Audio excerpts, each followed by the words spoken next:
जय हिंद दोस्तों, मैं महेंद्र शर्मा स्वागत करता हूं मेरे यूट्यूब चैनल में आपका। उम्मीद करता हूं आप खुश और स्वस्थ है। दोस्तों आइए दिखाते हैं पाक मीडिया के एक और लेटेस्ट डिबेट, जिसमें कैसे ये पाकिस्तानी पिज्जा खान बौखलाई हुई है और अपना अपना खुद की औकात मीडिया के सामने शो कर रही है। ये बोल रही है कि मोदी मोदी भारत को हिंदू राष्ट्र बना देगा, ये बना देगा, वो बना देगा, जबकि इनके खुद के देश में भुखमरी इतनी बढ़ चुकी है कि जनता त्रस्त हो चुकी है। लेकिन इनको मोदी के पीछे मोदी की बातें करके पता नहीं क्या साबित करना चाह रही है। तो दोस्तों आइए दिखाते हैं आपको ये डिबेट और कैसे ये कुलभूषण जाधव पे भी झूठा आरोप लगा के उनको जेल में बंद कर रखा है और अब उनकी दुर्गति कर रखी है। उनको ना ही कोई वकील मुहैया करवा रहे हैं और ना ही जो एक आम कैदी के साथ पाकिस्तान में होता है वैसा व्यवहार कर रहे हैं, जबकि उनकी उनकी बहुत ज्यादा दुर्गति उन्होंने कर रखी है। तो दोस्तों देखिए डिबेट और कमेंट में अपनी प्रतिक्रिया डालें। और लास्ट में आपसे रिक्वेस्ट करूं दोस्तों, अगर आप मेरे चैनल पे नए हैं तो मेरे चैनल को लाइक, शेयर एंड सब्सक्राइब जरूर करें। दोस्तों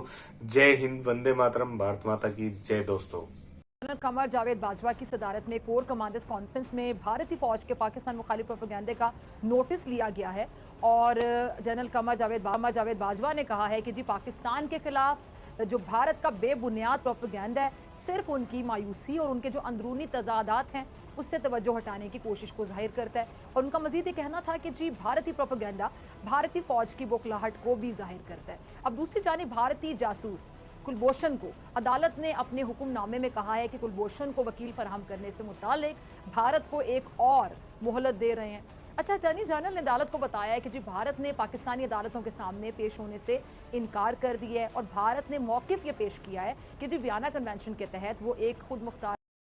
दूसरी जानिब भारतीय जासूस कुलभूषण को अदालत ने अपने हुक्मनामे में कहा है कि कुलभूषण को वकील फराहम करने से मुतालिक भारत को एक और मोहलत दे रहे हैं। अच्छा, अटॉर्नी जनरल ने अदालत को बताया है कि जी भारत ने पाकिस्तानी अदालतों के सामने पेश होने से इनकार कर दिया है और भारत ने मौकिफ ये पेश किया है कि जी वियना कन्वेंशन के तहत वो एक खुद मुख्तार रियासत है। मगर अटॉर्नी जनरल के मुताबिक भारत ने अपने 8 कैदियों की रिहाई के लिए इसी अदालत से रजू किया था। अब नाज़रीन, भारतीय जासूस और भारतीय फौज के पाकिस्तान प्रोपेगेंडे पर बात करने के लिए मेरे साथ मौजूद मेहमान मौजूद है सीनियर दिफाई तज्जियाकार lieutenant general retired Moinuddin Haider साहब। जनरल साहब बहुत शुक्रिया ज्वाइन करने के लिए। जनरल साहब, पाकिस्तान के खिलाफ भारत का ये जो बेबुनियाद प्रोपेगेंडा है ये तो हमेशा से जारी है, लेकिन ये जो अफगानिस्तान में तालिबान हुकूमत आई इसके आने के बाद हमने देखा कि भारत जैसे मजीद पागल हो गया, मजीद बौखलाहट का शिकार हो गया, जिसका बहुत बड़ा सबूत कि कभी भारत को काबुल के सरीना होटल में वो वाला फ्लोर नजर आता है जो एग्जिस्ट ही नहीं करता, वहाँ पे पाक फौज नजर आती है उस फ्लोर पे जो एग्जिस्ट नहीं करता। कभी पंजशेर में लड़ाई के वक्त ये जो वीडियो गेम्स है उनके क्लिप दिखाकर पाकिस्तानी लड़ाका तैयारों पर प्रोपेगेंडा किया जाता है। क्या कहेंगे इनके झूठ पर, इनकी फेक न्यूज पर, इनकी कंफ्यूजन पर? क्या ये पागल हो गए? मेरे ख्याल से आपकी एनालिसिस सही है, ये पागल ही हो गए। इन्होंने यूरोप में बहुत बड़ा जाल फैलाया डिसइंफॉर्मेशन लैब का, वहां इनको सुख हुई, शर्मिंदगी हुई कि झूठे ये सोशल मीडिया पर फैलाते हैं खबरें। और पंजशेर में कह रहे हैं कि पाकिस्तानी जेट्स ने हमला कर दिया। किसी ने उसके ऊपर जवाब दिया कि हाँ हमने सबमरीन भी भेजी हुई जो पंजशेर में पहुंची हुई हैं। इसका जवाब पाकिस्तान ने ये सब किसी सोशल मीडिया पर दिया। तो इसमें कोई शक की बात नहीं कि बेइंतहा टोटल जिसको बोलते हैं, जिसका सर पैर नहीं होता, वो झूठ बोल रहा है। उन्हीं के अपने लोग जो है वो झूठे प्रोपेगेंडे से मुतासर होते होंगे। पाकिस्तानियों को तो पता है कि भारत के जो है तमाम बातें झूठ हैं और कोई उसका असर पाकिस्तान में तो नहीं लेता। तो अपनी सुबकी करा रहे हैं। इतनी बड़ी स्टेट है, इतना बड़ा मुल्क है और दुनिया में कहते हैं हम सबसे बड़ी डेमोक्रेसी हैं, लेकिन उनके तौर तरीके बहुत घटिया हैं, गिरे हुए हैं। उनके जो वहां पे हिंदुत्व का फलसफा है, कभी दिल को मार रहे हैं, कभी अकलियतों को मार रहे हैं, कभी कोई गाय ले जाए तो उसको मार रहे हैं। और मतलब कि एक उन्होंने वहां पर जो दुनिया इसका नोटिस लेना शुरू हो गई है अभी। वो कह रहे हैं कि क्या हो रहा है भारत में, सबसे बड़ी डेमोक्रेसी में, और इनमें बहुत इंतशार फैल रहा है। और जो उनकी जो अलहदगी की तरीके हैं वो भी काफी जोर पकड़ गई हैं। और आपने देखा किसान जो हैं वो कितने अरसे से मुसलसल वहां पर एहतजाज कर रहे हैं, किसी तौर पे हुकूमत की बात बिल्कुल, मैं यही बात करने वाली थी जनरल साहब। बिल्कुल, अब ये जो भारतीय हुकूमत की जो मुतनाज़ ज़राई पॉलिसी है जनरल साहब, इसके खिलाफ आपको पता है कि किसानों ने एहतजाज किया है और तकरीबन 8 अफराद हलाक हुए हैं और बहुत से लोग जख्मी हुए हैं। और आपने भी सुना होगा सिद्धू साहब हैं जी, वो भारतीय मारूफ सियासतदान और क्रिकेटर, उनको इस किसानों की जो हलाकत के खिलाफ एहतजाज किया गया उस पर गिरफ्तार कर लिया गया है। अब भारत अपने मुल्क में सिखों की जो ये एक जिद्दोजहद है, आपको पता है उसका इल्ज़ाम भी पाकिस्तान पे लगा देता है। अमेरिका में भी सिखों ने मोदी के खिलाफ एहतजाज किया है। तो ये किस किस्म की वाकई डेमोक्रेसी है, किस किस्म की जमहूरियत है जहाँ पे माइनॉरिटीज़ को दबाया जाता है, जहाँ पे सिर्फ हिंदुत्व जो है वही आपको दिखाई देगा। वहाँ पे जितने भी मुस्लिम्स हैं वो सफ़र कर रहे हैं, वहाँ पे जितने भी क्रिश्चियंस हैं वो सफ़र कर रहे हैं, ये जो सिख हैं वो वहाँ पे सफ़र कर रहे हैं। वहाँ पे कौन खुश है? ऐसी ये जमहूरियत है। सेक्युलरिज्म भी कहते हैं, सेक्युलर इंडिया। जी हाँ, सेकुलर का तो उन्होंने नकाब उतार के फेंक दिया मौदूदी ने। कोई सेकुलर नहीं है। वो एक हिंदू रियासत बनने का खुद मुंह से बोलते हैं सारे वो तो, कि हम ये हिंदू रियासत बनाएंगे, बाकी सब लोग यहाँ से चले जाएं, यहाँ से निकल जाएं। कोई सिटीजन एक्ट बना रहे हैं, कभी किस तरीके से लोगों को तंग कर रहे हैं। तो बात ये है कि वेस्ट जो है और अमेरिका जो है वो ये सब बातें उनके सफीर और लिख कर भेज रहे होंगे उनको कि क्या हो रहा है यहाँ, लेकिन वो चुप साधे हुए हैं, क्योंकि एक बहुत बड़ी मंडी है जो बहुत उनसे बेहतर हथियार खरीदती है और उनके साथ तजारत करती है।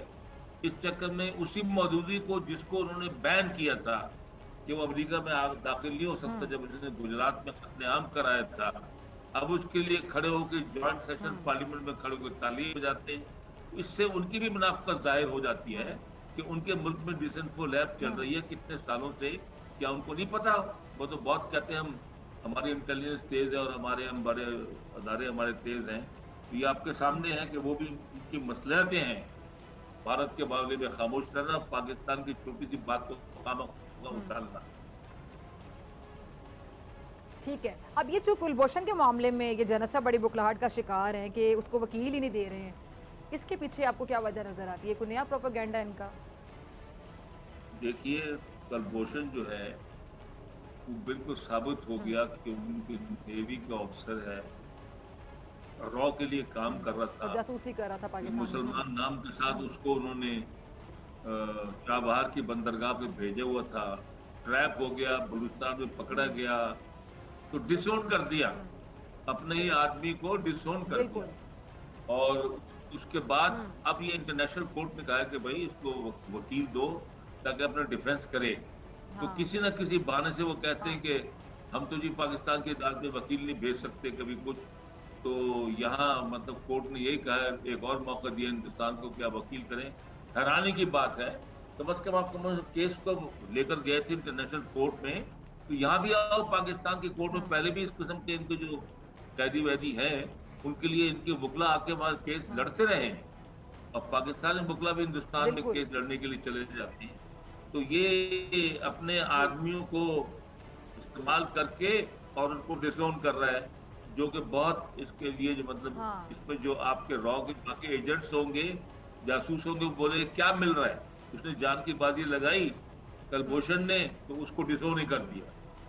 तो भारत को चाहिए, तो इनके जो बाकी लोग हैं जो इनके लिए काम करते हैं जनरल साहब, डेफिनेटली कुलभूषण के मामले को देखने के बाद उनको भी अकल से काम लेना चाहिए, उनको भी समझ आ जानी चाहिए कि हमें भी टिश्यू पेपर की तरह इस्तेमाल किया जाएगा, पाकिस्तान दुश्मनी में इस्तेमाल करेंगे। ये बीजेपी वाले, नरेंद्र मोदी, इनकी जो सेना, ये लोग तो पाकिस्तान की दुश्मनी में आपको पता है पागल हो चुके हैं। तो इनके जो बाकी लोग हैं जो ऑन जॉब हैं, ऑफिसर्स हैं, वो भी किन्हीं तौर पर परेशान होंगे कि हमारा हाल सोचेंगे। पाकिस्तान अगर भेजने के लिए उनको हिंदुस्तान कहेगा कि जाके जासूसी करो या टेररिज्म करो या टेररिज्म के यहाँ पर ग्रुप्स को ऑर्गेनाइज करो, तो 10 दफा सोचेंगे कि पाकिस्तान जाएं कि न जाएंगे, पकड़े जाएंगे तो भारत तो हमको कोई मदद किसी किस्म की करते ही नहीं है।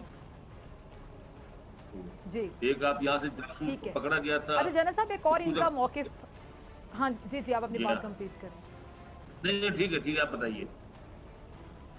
अच्छा जनरल साहब, एक और इनका मौकिफ सामने आ रहा है जी कि ये चाहते हैं, क्योंकि अटॉर्नी जनरल ने जो बात की है उनका ये कहना है कि जी भारत ये चाहता है कि जी कौंसलर रिसाई के नाम पर उनके जो नुमाइंदे हैं ना वो अकेले कुलभूषण से मुलाकात करें, मिले, और कहते हैं जी हम भारतीय नुमाइंदों को कुलभूषण के साथ अकेले कमरे में नहीं छोड़ सकते हैं।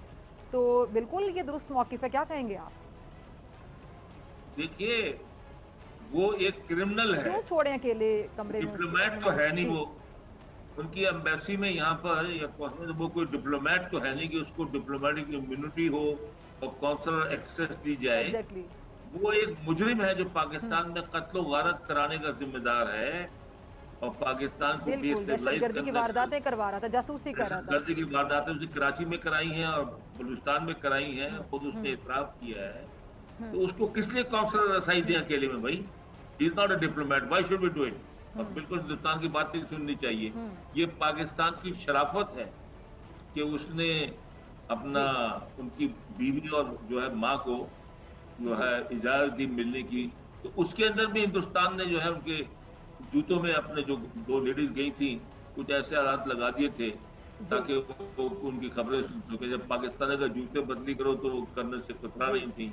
तो मतलब कि वो कोई मौका हासिल जाने नहीं देता, वरना इस किस्म की कोई अपनी साजिशें करने में से बाज नहीं आता।